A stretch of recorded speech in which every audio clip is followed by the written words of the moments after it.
An offensive tackle at number 12? Maybe.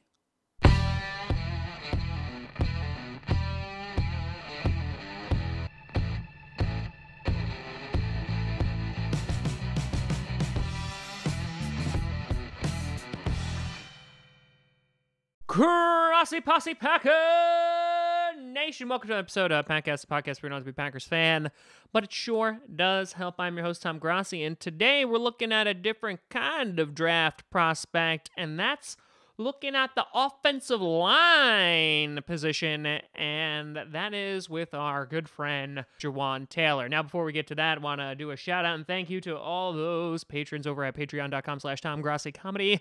Thank you for the overflowing support. If you would like to support me and get some cool rewards, check out patreon.com/TomGrossiComedy. Now, when I was looking through all of these draft prospects, the one thing I didn't think, there's two things I didn't think. I didn't think we were going to go for tight end until I fell deeply and madly in love with TJ Hawkinson. And then I never thought we would go for an offensive lineman. I'm like, that really doesn't make a whole lot of sense, considering that we need more help on the defensive side of the ball. But then I started looking into some of the prospects. I started looking into some of the talent, and offensive line is a need of the Packers, especially with guys like Brian Bulaga, who are unrestricted free agents next year. And so, may I present for your consideration Mr. Jawaan Taylor. Now, what side do I put the picture on?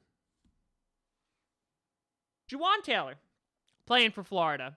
Jawaan Taylor plays for Florida. In the combine, had 24 reps, 312 pounds, and he's a 6'5" guy.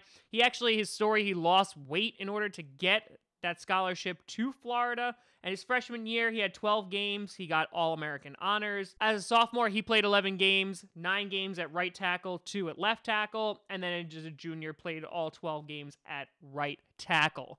And the tape that I've seen on this guy, I am super duper impressed with him. And I've seen him mocked going decently early in the first round, and I can now see why. For example, like going up against Brian Burns, he's able to shut down his spin technique, and he wasn't able to do a whole lot. He doesn't allow the edge guys to actually turn the corners. He keeps them to the outside. He's flexible, considering that he can go from left tackle to right tackle, though he didn't get any All-American honors while he was at right tackle, just to be claimed. He's good in the run game, is allowed to create those big holes. And so I think the stigma or the concern is that offensive linemen, like that pick, is not sexy, right? Except for you, David Bakhtiari. You the sexiest one. So here, I think like, I remember like the Cowboys a few years ago when like Johnny Manziel, right, was rumored to go to the Cowboys, and Jerry Jones was really high on Johnny Manziel, but instead he picked an offensive lineman, which again is not like, oh man, can't wait to hear about offensive linemen. Like that's not something that usually happens in the first round, or that's a reaction from people from picking an O-lineman in the first round. But the more I saw of him, and the fact that he was just able to slam defenders to the ground and with force was freaking awesome when I was watching it. And I have to say that this guy kind of completely changed my perspective on potentially drafting that position at number 12. Now, some downsides, his weight apparently needs some management. He can work on the technique. I have noticed a couple of times that he's usually going pretty high, but if that could be taught, I think that this guy could be fantastic. And in addition, when we're talking about a fit for the Packers, we mentioned earlier that Brian Bulaga is an unrestricted free agent.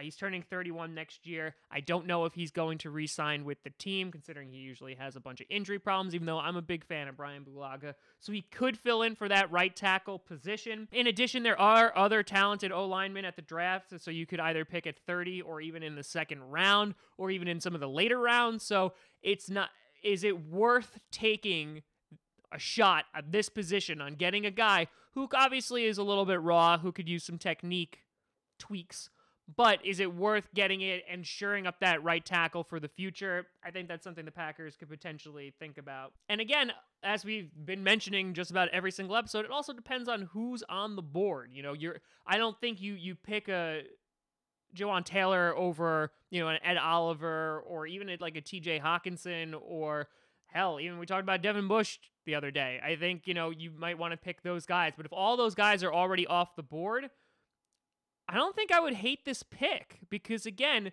you know, considering how much money we're giving Aaron Rodgers and we want him to have a nice long career and finish it off with Green Bay, you got to protect him. And so while, you know, not everyone might be like super duper stoked about this, I could see it.